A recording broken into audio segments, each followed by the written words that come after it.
I'm bringing avocado and green beans to the fish fry today.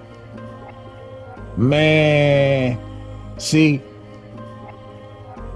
this was pretty much a one-sided ass whooping, just like Errol Spence said.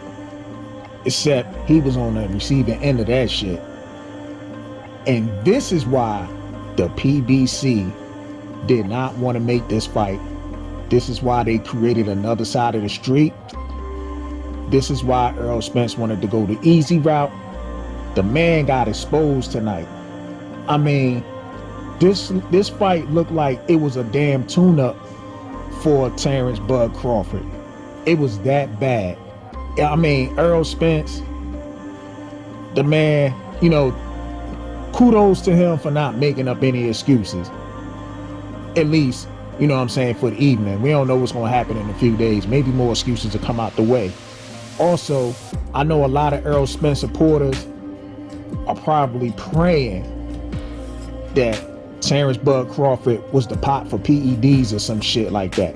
I guarantee you they praying for a fucking miracle to happen so they can say, see, that's why he beat Errol Spence's ass and shit. Because the reason why I say that, they were already doing that shit for Naoya anyway, saying that this dude was on PEDs when he whooped fucking Fulton ass and shit, Cool Boy Steph. They were already saying that shit, man. But like I said, man, Errol Spence was right about two things. Top rank, has the best matchmaking in boxing, and this fight was going to be a one-sided ass whooping. Now, I know he was trying to be smart when he said, like a smart ass when he said top rank has the best matchmaker in boxing, basically saying they trying to build Terence Crawford because he fought a bunch of nobodies.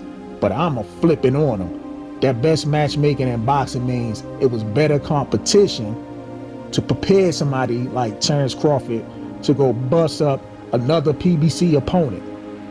How many PBC fighters he done with already? It was like four, at least four. That I know I can name off the top of my head. John Molina, fucking the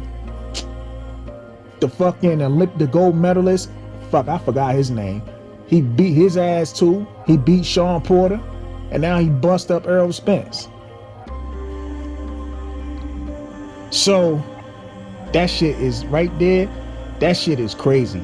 Now, these narratives, right, that been floating around for years by these Spence supporters and shit, right? Calling that man Terence Bud Crawford top ranked Toby.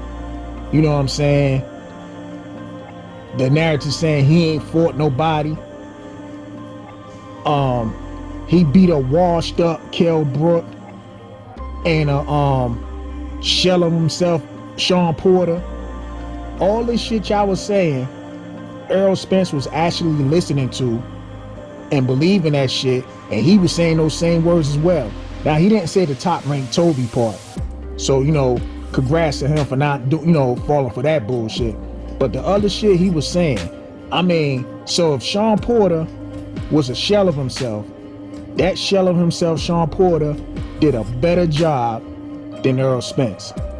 If Kell Brook was washed up when Terence Crawford beat him, that washed up Kell Brook put up better resistance than Errol Spence. Heck, shit, fucking, remember they talked about Aegis Kavalaskis? They call him meme machine. Well, actually they called him green beans when they was making fun of him. Green beans put up a better performance than Errol Spence. Remember David Avanesian, and they called his ass David Avocado? He put up better resistance than Errol Spence. This fight wasn't even close. I mean, like I said, this was a showcase fight for Terence Crawford. He beat the mess out of Errol Spence. And like I said earlier, there's a reason why Errol Spence took the easy route. I know Errol was, bragging that all the champions he beat, he took the belt from the champion. And that's true. But he took those belts from the champion and walked all of those belts, knocked on Terence Crawford front door, and handed those belts to Terence Crawford. That's how much of an ass whooping he took. And shit, manufactured champion. Just like Bernie the Boxer said, they built Errol Spence into who he is. They basically matched him up real well with guys that they already know he could beat, flat-footed guys, and he built them into a champion. And Errol Spence was already exposed before. Remember when he fought Sean Porter, he got that split win, you know what I'm saying, split decision? When Sean Porter was putting angles on Errol Spence looked confused. I think, obviously, if it wasn't for that drop that Errol Spence got on Sean Porter might would have won the fight. I mean, me personally, I would have scored it a draw, you know what I'm saying, because I had it 6 rounds to 6. But I think with the judging, I think Sean Porter,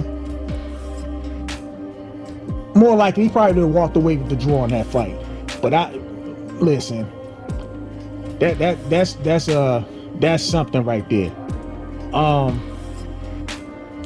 I see a lot of people walking around, including fighters, using the weight drain excuse for Errol Spence. And you know what? I'm not even surprised, because remember years ago when Terence Crawford said when he beat Errol Spence, they're gonna say he was too weak and he been in that weight division too long and he should have already moved up. And that's exactly what came to fruition, because you got people like Devin Haney, Hakeem Rockman Jr., Deontay Wilder, and Franchon Cruz talking about rehydration and all that other shit. Franchon, I'm surprised with you. I mean, there was somebody in there saying like, yo, why you making excuses? She got mad talking about, I'm a boxer, you don't box. Like, what the fuck does that got to do with anything? Because the fight didn't go the way y'all expected it to go, that y'all want to use the franchise excuse? I mean, y'all crazy for this one. And now I'm hearing excuses talking about if the fight had taken place in Texas, it would have been a different result. Where did I hear some shit like that? Oh yeah, earlier this week, you had channels talking about if the fight between Stephen Fulton and Naoya Inoue would have taken place in the United States of America, it would have been a different result. We're talking about sore losers. Sore losers. I mean, this is really sad. I know Errol Spence was talking about activating a rematch clause and hoping that it goes at 154 and all that other stuff. Man, Errol Spence, man, listen, you know, I give it to you. You got heart. You took that ass whooping for what, 9 rounds? I mean, they could have stopped it in the 7th round, but your trainer wanted to be all about himself, saying he trained of the year and didn't want to throw in a towel. I don't know if he told him, you know, let you go out on your shield or whatever, but dude, that ass whooping you was taking, that's an ass whooping that could last for years. And this goes to show why a lot of these welterweight boxers wanted to fight Errol Spence before fighting Terence Crawford, because they knew Bud is a problem. And with that being said, you're watching Bold and Understanding. Rate, comment, and subscribe. And on the end of that note, family, peace.